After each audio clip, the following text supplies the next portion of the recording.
டெல்லியில் போயிட்டு இப்ப தமிழ் இந்தியாவின் மொழியில் மூத்த மொழி, உலக மொழிகளின் மிக தொன்மையான மொழி, ஆதி மொழி எல்லாம் பேசுறது. பாராளுமன்ற கட்டடத்தில் வாசல்ல இந்தி, சமஸ்கிருதம், இங்கிலீஷில் கல்வெட்டு இருக்கு. ஏன் என்னரும் தாய்மொழி தமிழிலே கல்வெட்டில் என்று பேச துப்புள்ளாத நீங்க தாய்மொழி உயர்வை பற்றி பேசுகிறீர்கள், தமிழ் உலகத்தின் மூத்த மொழி என்று பேசுகிறீர்கள், இந்திய மொழிகளின் தொன்மையை தமிழிலிருந்து அறியலாம் என்று நாட்டின் பிரதமர் ஐயா மோடி அவர்களே சொல்கிறார்கள். அந்த மொழிக்கு நீங்கள் கொடுத்த முன்னுரிமை என்ன? பெருமக்களே, நீங்கள் ஐயா பெரியார் தமிழை காட்டுமிராண்டி மொழி என்று சொன்னதற்கு உங்கள் கருத்து என்ன? இதை ஏற்கிறீர்களா, எதிர்க்கிறீர்களா? எதிர்க்கிறீர்களா சொல்லுங்கள்.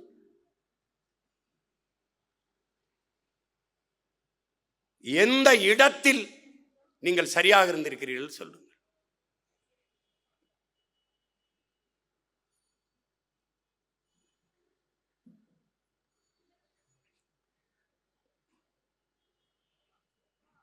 அவன்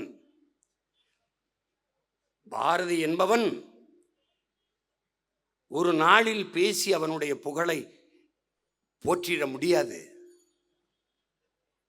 எல்லாவற்றையும் தன்னுடைய 38 ஆண்டுகளுக்குள், அப்படின்னா அவன் எப்ப பள்ளிக்கூடத்தில் படிக்கும் போதே பாக்கள் எழுதுகிற ஆற்றப்பட்டவன். அவனும் நம் தாத்தன் சோமசுந்தர பாட்டன் சோமசுந்தர பாரதியும். பாரதி என்றால் பாக்களில் ஆளுமை செலுத்தவன், வல்லவன் என்று பொருள். இவன் பேரு சுப்பையா சுப்பிரமணிய பாரதி, அவர் சோமசுந்தர பாரதி. அவர் அரசியலுக்கு வந்ததுனால பாரதி அளவுக்கு புகழ் வரல. 2 பேருமே ஆகப்பெரும் பாவலர்கள். 2 பேருமே படிக்கிற காலத்தில் சம அளவில் புகழ் பெற்ற பாக்களை ஏற்றக்கூடிய பாவலர்களாக இருந்திருக்கிறார்கள். 38 வயதுக்குள் இவ்வளவு. பாரதி கிட்ட போய், பாரதி நீ ஏன் நீ எல்லாத்தையும் பாடினியே பாரதி, நீ ஏன் தாலாட்டு பாடல? குயில் பாட்டு பாடுறான், குழந்தைக்கு பாப்பா பாட்டு பாடுறான், தாலாட்டு ஏன் பாடவில்லை பாரதி? அது விழித்து கொண்டு இருப்பவனுக்குத்தான் உறங்க வைக்க தாலாட்டு தேவை. ஆனால் எண்ணின மக்கள் பல ஆண்டுகளாக உறங்கிக் கொண்டிருப்பதால் அவர்களை எழுப்புவதற்கு எழுச்சி மிக்க புரட்சி பாக்கள் தான் தேவைன்னு ஒரு தாலாட்டை பாடாதவன் பாரதி பாடல. பாரதிக்கு பிறகுதான் பாரதிதாசன், அதற்கு பிறகுதான் தனித்தமிழ் பாவலர் பெரும்பாவலர் நம்முடைய தாத்தா பாவலரேறு பெருஞ்சித்தினார் போன்றவர்கள்லாம் பாரதியின் வழித்தோன்றர்கள் தான். ஒரு புது ரத்தம் பாய்ச்சியவன். அதான் கவியரசு கண்ணதாசன் சொல்றாரு, களை மண்டி கிடந்த கனித்தமிழ் மொழியில் களை நீக்கி வடித்த கவிஞன் பாரதின்னு சொல்றது காரணம் தான்.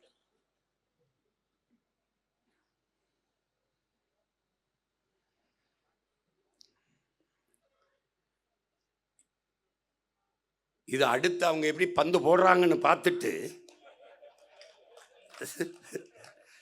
அதுக்கு ஏற்ப தயாராகி அடுத்த அடியை போடணும்.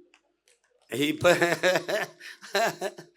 ஏன்னா நாம் ஒரு சித்தாந்தத்துக்கு வந்துட்டோம். உங்களை ஏன் நான் திட்டணும்? உனக்கு யாரை பிடிக்கல சொல்லு, உனக்கு யாரை பிடிக்கல அவனை புகழ்ந்துடுறான், அவ்வளோதானே. பெரியார் ஒழிக கிடையாது, பிரபாகரன் வாழ்க, திராவிடம் ஒழிக கிடையாது, தமிழ் தேசியம் வளர்க வெல்க வாழ்க, இந்தி ஒழிக கிடையாது, தமிழ் வாழ்க வெல்க வளர்க, அவ்வளவுதானே. நீ சாகணும்னு நியாயம் போறான்னு நான் வாழணும். நீ தோக்க வேண்டும் என்பதல்ல எங்கள் கொள்கை, நாங்கள் வெல்ல வேண்டும் என்பதுதான் எங்கள் கோட்பாடு. நான் வளர வளர நீ கீழே போயிடுவ, அவ்வளவுதானே. இப்படி திமுகவை வீழ்த்துவேன் என்று சொன்னவர்கள் எல்லாம் என்ன ஆடார்கள் என்று தெரியும். நாங்கள் பார்த்திருக்கிறோம். பார்த்திருக்க அந்தல சிந்தலைய நான் வேணாம்னு விரட்டி விடுற 2 சேர்த்துக்கிட்டு 2 கூட்டிக்கிட்டு நீ 20 பேரை கூட கொண்டு 20 பேர் வந்து விட்டார்கள் கூண்டோட காலி அப்படின்னு. என்ன கிளிக்குண்டா எலிக்குண்டா என்ன கொண்டு வச்சிருக்க? அதை மணிக்குண்டில் நின்று பேசி கேட்கிறேன் நான். என்ன கொண்டு நீ வச்சிருக்க? என்ன கொண்டு வச்சிருக்க? என்ன கொண்டு? தம்பி, நீ வரலாற்றில் நீ செய்கிற ஒரே ஒரு நல்ல காரியம் எனக்கு இது, அதுக்கு நன்றி, கோட்டான கோடி நன்றி எசப்பா அப்படி மாதிரில தம்பி பால கோட்டான கோடி நன்றி. ஏன்னு கேள்ல, என்னால் செய்ய முடியாத நீ செய்கிற. அதுக்கு அதிகாரிகள், ஐஎஸ் அதிகாரிகள், உளவுத்துறை அதிகாரிகள் எல்லாம் போட்டு என்னை சிதைக்கிறதா நினைத்து நீ செதுக்கி கொண்டிருக்க. இந்த பொங்கலுக்குள்ள எல்லாத்தையும் வெள்ளை அடித்து என் வீட்டை சுத்தம் பண்ணி கொடுத்துட்டு போயிடுவாயின்னு நான் நினைக்கிறேன். அதுக்கு நன்றி தம்பி. என்னை ரெண்டா வெட்டி பிளந்தாலே ஒழிய என் கட்சியை பிளப்பது, சிதைப்பது, கரைப்பது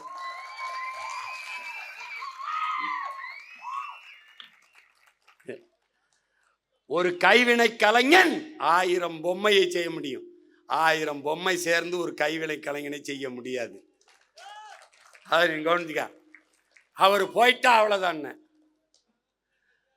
இங்க ஒருத்தர் வந்தா வாங்க, நன்றி, போங்க, ரொம்ப நன்றி. இதுதான் எங்களுடைய கோட்பாடு. சும்மா போட்டு ஏதாவது ஒன்று கதைக்கிறோம், ஆடியோ வெளியிடுறது, வீடியோ. என் தம்பி சொன்னான்ல, நீ எல்லாத்தையும் வெளியிடு. இன்னும் 1.5 ஆண்டு கூட இல்லை, ஓராண்டு தான் இருக்கு.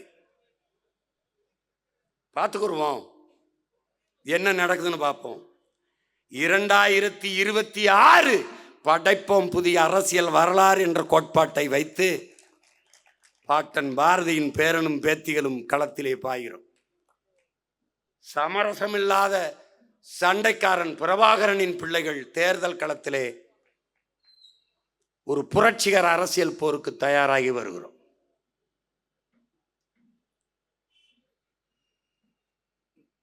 பாரதி சொல்றான்ல, அச்சம் தவிருங்கிறான்ல.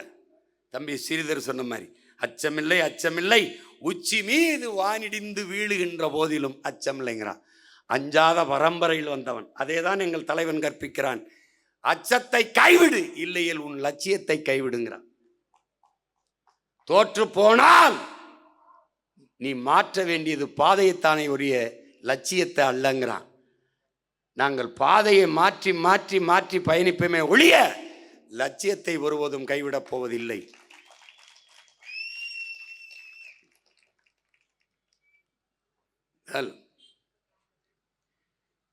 பெரும்பாவளன் நம்முடைய பாட்டன் பாரதிக்கு நாம் அவனுடைய பெரும்புகளை போற்றுகிறோம். இது ஒரு தொடக்கம்தான்.